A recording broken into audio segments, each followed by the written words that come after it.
Yo, what's up, dudes? It's your boy, Scotty Smoothman, and now with MW2 being out for a little over a week now, we've had some time to play around with the settings, get everything locked in, and in this video, we're going to be going over that. We're going to be going over the best FPS / best settings. We'll do controller, everything that you can get in MW2 to help your frame rate, and even if you're on console and watching this video, there's going to be a lot you could take from it with the controller settings and all that stuff, so we're going to jump right into it. So first we're going to start here with the graphics settings, and this is pretty much going to be primarily for you PC players. Of course, console players, you might get some of this, but I'll have everything timestamped below, so if you want to like skip to controller settings and all that stuff, audio settings, definitely do that. So we're starting off with display mode, full screen exclusive. Of course, the monitor you're running with, the display adapter, these will pretty much probably be automatically set for you by default. Screen refresh rate, you want to max that out. Display resolution 1920 by 1080, which will be set to there by default.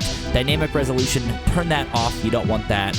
Aspect ratio, automatic, this depends on the monitor you're using. VSync, we want to turn both of these off because these do take a huge hit to your FPS, so make sure that you turn those off. And then I also do custom frame rate, because what I'm doing, let's say that of course the game, you want to max out your frame rate while you're in game. The menu, you don't really need too much of it, so I have it set to 100. And then the out of focus custom frame rate, which is 30, which pretty much means if you minimize your game, then it's only going to hit that 30 frame limit. That way it doesn't crash your stream or crash your game, any other apps, anything like that. Set that down to 30, that'll definitely help with that. Restarting shaders, shader optimization, that's really if you do come across some issues, you know, maybe you're starting to, your game's lagging a little bit, or it's just running a little bit slower than normal, then you can restart those, but usually you won't have to worry about that. Display gamma 2.2, and then the brightness, of course, this depends on your monitor. I have it set for 55, but again, depends on what you're doing, what you're using. You can use the same thing if you want. Kind of the big part here, the big GPU saver FPS. So you're going to want to make sure your quality presets will automatically default to custom. You won't have to worry about that. Render resolution, keep this at 100. I don't know why, but for some reason, when I close out of the game, reload it back in, it defaults it back down to like 30. So I have to go in every so often and bump it up to 100. That's probably why your game looks like you're playing on an N64 sometimes when you load in. Render resolution, turn it to 100. Upscaling, sharpening, we're doing the Fidelity FX CAS, leave that at 100. Anti-aliasing, Filmic SMAA T2X.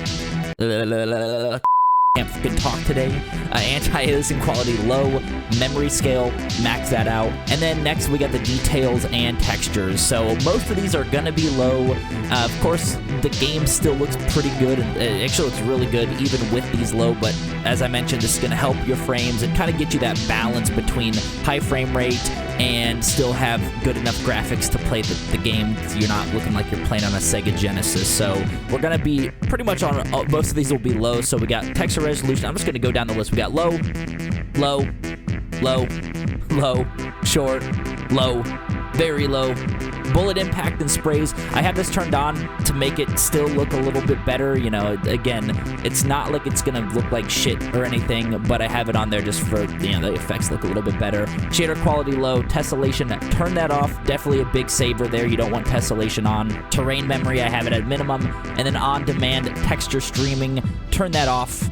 You don't need that. Streaming quality, I have it on normal.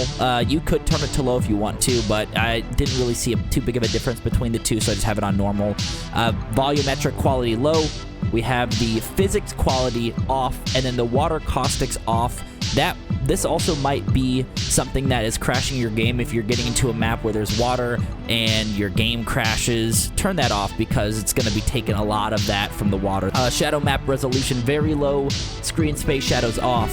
Spot shadow quality low. Spot cache low. Particle lighting high because it doesn't really take a big hit to your GPU or anything like that. Ambient inclusion off. Screen space reflection off. The static reflection quality low. Weather grid volumes off. NVIDIA low latency on. Depth of field, turn depth of field off because you don't want any blur going on with your gameplay at all, whether it's ADSing or motion blur. Turn all of these off. Film grain, turn that all the way down to 0 because it's, you know, it's going to make your game a lot better, a lot easier to see enemies. I mean, look at the difference between that. Come on, why is that even an option, game? Next, we got the view and Console players, you can now use FOV sliders, which is awesome. So I usually recommend maybe, 110 to 120. Of course, whatever works best for you guys. I have mine set to 120, but up to you, whatever you're feeling. Max that out if you want to get the whole view of the map. A lot easier to see enemies around, but whatever works for you. ADS view, you definitely want this unaffected. That way, when you are aiming down the sight, it doesn't pull you in and out of that FOV, like back down to default, because if you do have it on independent, you can see on the left there, it zooms in a lot more, so you're not really seeing all the other stuff around you. So ADS, it pretty much takes you back to 80 FOV. I don't know what the default is for that, but on the right is affected. Obviously, it's only going to take you down a little bit on the zoom, but not too much. Weapon field of view. Now, this is a big one, a new added feature to MW2. I have this set to wide because it's going to give me more vision of the enemies around me, a lot more to see on the map. You can set it to default. I don't recommend narrow because your weapon's going to look huge on the screen, but I just have it set to wide. For some reason, it works best for me. Third-person view, whatever, 80 default. First-person camera movement and third-person camera movement, set this to least 50. You want to make sure that you have that set that way. Now we're going into the audio. I've been seeing a lot of different things with the audio mix between headphones and home theater, but for some reason, the home theater seems to be the best route to take. So try out home theater. Try out headphones if you guys want. Don't do headphones. Bass boost, it doesn't make a difference, but footsteps are hard as hell to hear in this game anyway, so home theaters for some reason work best for me. Try it out if you want. Master volume, you could change this around, maybe up it a little bit, but I have it at 50 because for some reason it sounds like my fucking eardrums are going to explode mid-game, so I have it low down to 50, music down to 0, you don't need that. Dialogue, bump that down a little bit to about 70, even 80, doesn't really matter there. You still want to be able to hear like, oh, UAV calling in or airstrike, you still want to hear that stuff. Effects, of course, is going to be your footsteps, the freaking explosions, which pretty much take up the whole audio of the game, but have that cranked to 100. Hit marker volume, I lowered that down a little bit there. Mono audio, turn that off. You don't need that. Don't do that. The rest is just subtitle, voice chat stuff. If you guys really want to deal with that, go for it, but we're going to jump into interface because there are a couple things that are going to be important. We're going to jump into the HUD first. I like to set this about 70-ish because that's going to allow the HUD to be more visible on your screen. Let's say you're playing on a monitor and you're 6 inches from the freaking monitor. You're sweating because you've been playing this game for 13, 14 hours straight, and you don't want to look all the way in the top left corner. You want to look a little bit in the left corner, but still have that vision. Set it to 70 because it's going to put it in that right spot, that perfect spot in that top left corner, okay? So do that. Minimap, obviously you want to set that to square. Minimap rotation on, crosshairs on, blah, blah, blah. You could set that as is. Now the telemetry, I think I pronounced that right. This is going to be where all your FPS stuff is, where you could see in the top left there, it will show you your stats, what your FPS is, latency, packet loss, whatever. So if you guys are interested in seeing that info on PC, then you could set that up that way. One more thing in this section I want to discuss is the center dot. And basically what the center dot will show you, it's going to, when you're non-ADSing, you guys know you have your reticle on the map, and you can see it there. By default, it's turned off. I don't know why it's turned off, but when you're sprinting, that center dot is gone. So if you turn that off and you're sprinting now, that center dot will stay on the map. That way, if you are lining up your shots, if you're sprinting, it just helps being able to know where your gun's gonna end up when you're done sprinting. So turn that on, trust me, it's gonna help a lot with that. Last, we got the controller settings because I do play on controller. Sorry for mouse and keyboard players, I don't play keyboard mouse, so I don't really know the best settings for that, but just, a couple things here to share when it comes to sensitivity. A lot of players, usually hit that maybe 4 to 7 range. I know some people like to crank theirs up, to 20, which is insane if you think about. But a lot of good players are going to be around, 4 to 7. I usually say maybe 8 max, but 7's for me is a hot spot. It's kind of that sweet spot where I'm able to snap if I need to and have control over the gun. If I turned it up to 20, I'll be going all over the place. So find a sensitivity that works best for you, but if you're trying to figure it out, I would start maybe around 5 and then kind of slowly increase that. The more you play, the more you get comfortable with it. Sensitivity multiplier, I turn this down a little bit to a 0.9. That way when I'm ADSing, it makes it a little bit slower of a movement, so definitely turn that down a little bit. I recommend that because it's going to help out with just locking on and aiming. Auto tac sprint set. That way you don't have to click the right stick, or sorry, the left stick when you're to double click it to sprint or anything like that. It's just going to automatically do that for you. Interact and reload behavior. And it's going to be really important, especially once Warzone 2 comes out. Right now, you have it, if you hit square, it's going to reload, but you have to hold it to pick guns up, or you have to hold it to open up doors or loot boxes or whatever.